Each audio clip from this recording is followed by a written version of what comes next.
جب میں نے اپنے استاد سے بخاری شریف کی حدیث پڑھی تو میں نے عرض کیا کہ استاد جی میرے ذہن میں ایک بات آ رہی ہے. کہنے لگی کیا بات آ رہی ہے؟ میں نے کہا کہ پنجابی میں کہتے ہیں کہیں نو کہیں دی تو بلی نو دہیں دی، کہ کسی کو کسی کی فکر ہوتی ہے اور بلی کو ہر وقت دہی کی سوچ ہوتی ہے جو اس کا غم یہی.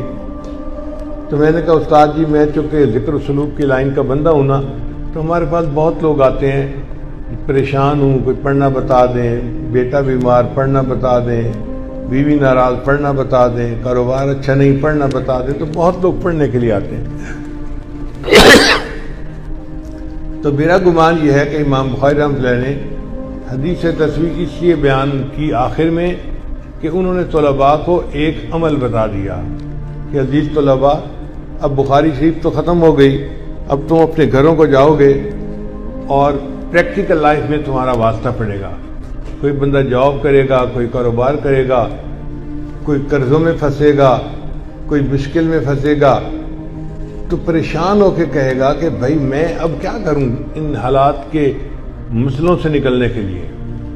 بچیاں جائیں گی اپنے گھروں میں، ماں باپ ان کے رشتے کر دیں گے، مگر کچھ بچیاں ایسی بھی ہوں گی کہ تعلیم بھی مکمل ہو گئی، شادی کی عمر کو بھی پہنچ گئی، مگر رشتے نہیں آتے. اب بچیاں خود تو نہیں کر سکتی، وہ حالات کے اندر بند ہو جاتی ہیں، کر بھی کچھ نہیں سکتے اور نکلنے کا راستہ بھی نظر نہیں آتا. تو امام بخاری رحمۃ اللہ نے ان کو عمل بتا دیا کہ اگر تم تسبیح کا ذکر زیادہ کرو گے تو اللہ تعالیٰ تمہیں ان حالات میں سے نکال دیں گے. اور اس کی دلیل یہ ہے کہ یونس علیہ السلام ایک پیغمبر تھے جو مچھلی کے پیٹ میں چلے گئے تھے. اب مچھلی کے پیٹ میں ان کو سمجھ نہیں لگ رہی تھی کہ باہر نکلنے کی کیا ترکیب ہے، کوئی مخرج نہیں نظر آتا تھا. انہوں نے اللہ کی تسبیح بیان کی، لا الہ الا انت سبحانک انی کنت من الظالمین. اللہ نے مچھلی کو حکم دیا کہ تم میرے یونس کو کنارے کے اوپر واپس نکال دو. چنانچہ ان کو مچھلی کے پیٹ سے نجات مل گئی. اللہ تعالیٰ قرآن میں فرماتے ہیں فلولا انہ کان من المسبحین، اگر یونس علیہ السلام میری تسبیح بیان کرنے والے نہ ہوتے للبث فی بطنہ الی یوم یبعثون، تو وہ قیامت تک مچھلی کے پیٹ ہی میں رہ جاتے. مصیبت اتنی بڑی تھی کہ قیامت تک انہوں نے مچھلی کے پیٹ میں رہنا تھا، مگر تسبیح پڑھنے نے مچھلی کے پیٹ سے نجات عطا فرما دی. تو کئی مرتبہ لوگ قرض کی مچھلی کے پیٹ میں پھنس جاتے ہیں، نکلنے کا راستہ نظر نہیں آتا. تو امام بخاری نے چاہا کہ عزیز طلباء تمہیں عاملوں کے پاس جانے کی ضرورت نہیں ہے، میں بتا دیتا ہوں اس حدیث تصویر کو پڑھ لیا کرنا، اللہ تمہیں حالات کی مچھلی کے پیٹ سے نکال دیں گے. اللہ تمہیں قرض کی مچھلی کے پیٹ سے نکال. اور یہ تجربہ شدہ بات ہے.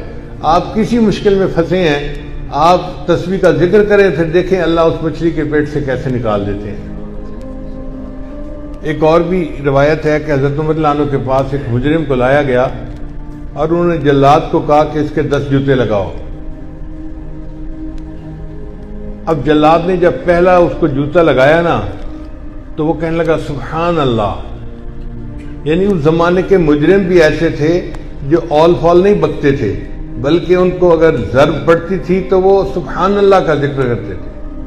تو جب اس نے سبحان اللہ کہا نا تو عمر رضی اللہ عنہ نے جلاد کو اشارہ کیا دا ہو، اس کو چھوڑ دو، ایک ہی کافی ہے. ابی بن کعب رضی اللہ عنہ ایک مفتی قسم کے صحابی تھے، وہ پاس بیٹھے ہوئے تھے، فضاحی کا وہ مسکرا پڑے.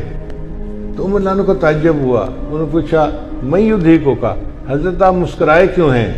ان کا والذی نفسی بیدہ، قسم ہے اس ذات کی جس کے قبضے میں میری جان ہے، سبحان اللہ کے ذکر نے اس بندے کی سزا میں کمی کروا دی. 10 کا آپ نے حکم دیا تھا، 1 پہ معاف کر دیا. اس کا مطلب یہ کہ سبحان اللہ کے ذکر نے عذاب کو کم کر دیا. تو یہ سبحان اللہ کا ذکر ہماری زندگی کی مشکلات کو کم کر سکتا ہے، عذاب کو کم کر سکتا ہے اور ہمیں ان پریشانیوں سے نجات دے سکتا ہے. اس لیے امام بخاری نے یہ حدیث آخر میں بیان فرمائی. تو ہمارے استاد نے اس جواب کو بہت پسند فرمایا. اللہ تعالی ہمیں اللہ اپنا ذکر کثرت کے ساتھ کرنے کی توفیق عطا فرمائے.